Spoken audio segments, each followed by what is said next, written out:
Now we're going to talk about the second type of radioactive decay, what's known as beta decay.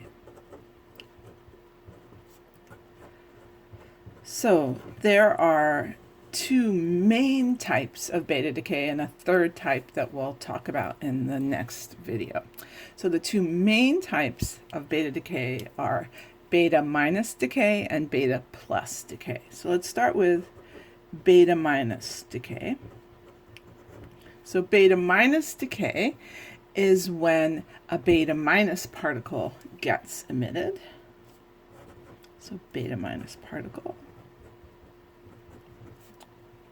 is emitted. I think we'll underline this one here. And what's a beta minus particle? Well, a beta minus particle is just an electron, which is a particle we're very familiar with.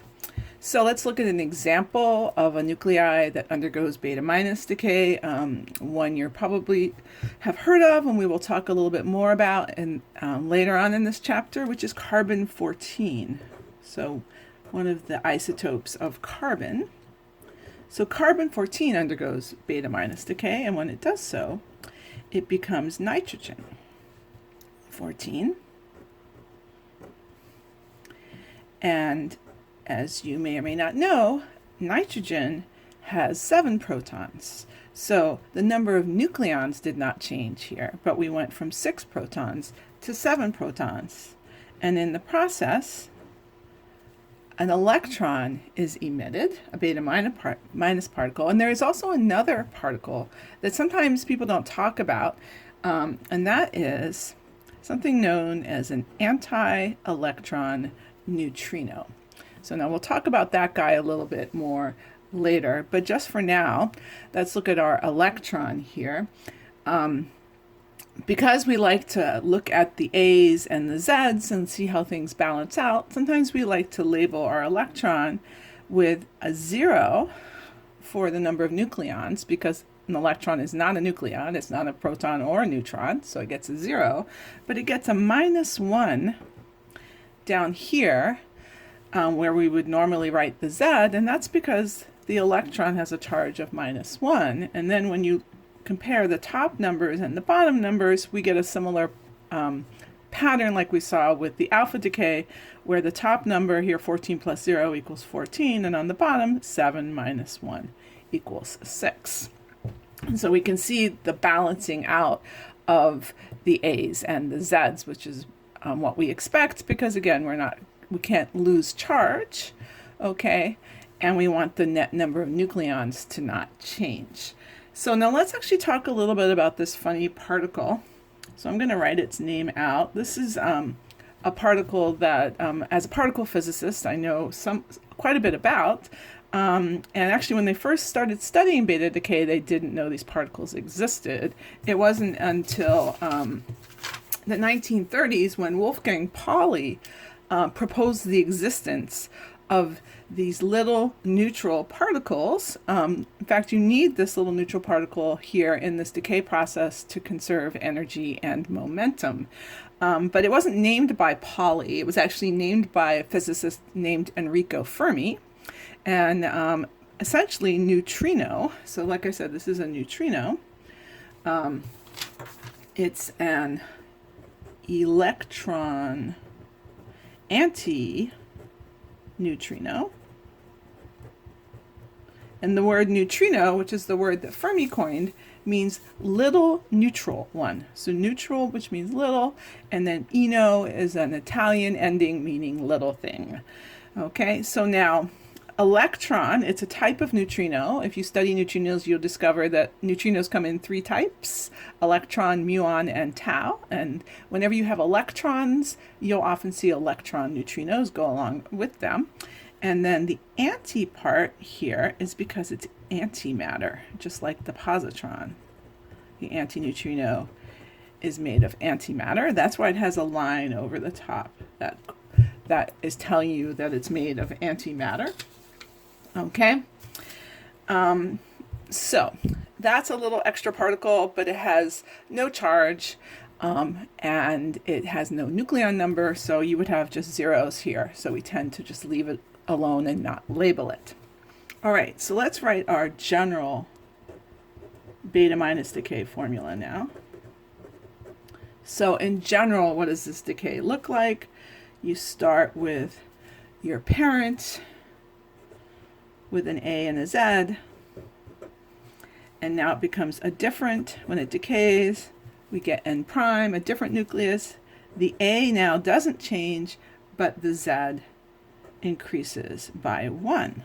So you've gained a proton here. And then we have our electron, which has a 0 and a -1, and our anti-electron neutrino sort of comes along for the ride. Okay, so you might say, how can you gain a proton? Well, where did that proton come from? Well, not only did you gain a proton, but you lost a neutron, right? Because the A hasn't changed. The total number of nucleons hasn't changed, but you went up by 1 proton, down by 1 neutron, and that's because essentially what's happening inside the nucleus is that a neutron is becoming a proton. So a neutron is decaying to a proton plus an electron plus our anti-electron neutrino. Okay, so that's actually what's going on inside when you have beta minus decay. So that's beta minus decay. The other main type of beta decay is beta plus decay.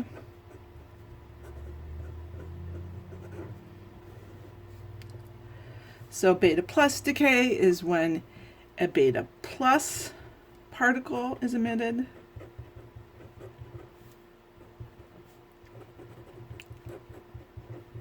And you probably have guessed already what a beta plus particle is. A beta plus particle is our positive antimatter electron. It's a positron,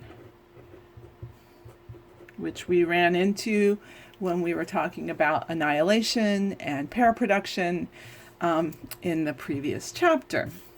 So let's look at an example of beta plus decay. One example is neon 1910.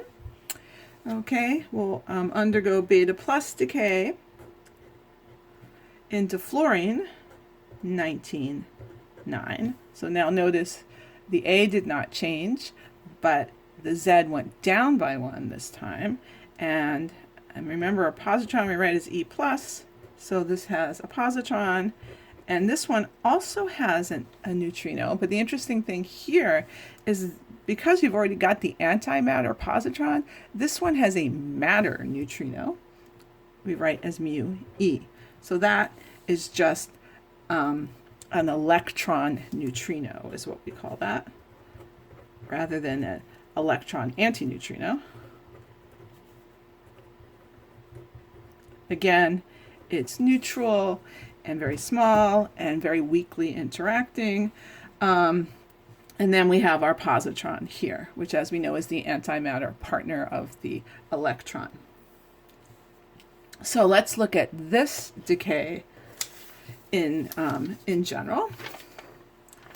And this decay in general, I'm just going to squeeze it on the bottom of the page here. It looks like this. So we have our parent nucleus with an A and a Z, and now we get a different nucleus. Okay, and now we get a Z that goes down by 1. So here it was 10⁹, right?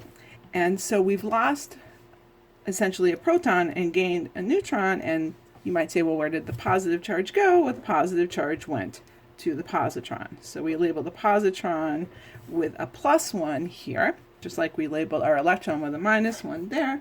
And then we have our electron neutrino, which has neither an A or a Z. So that's our beta plus decay.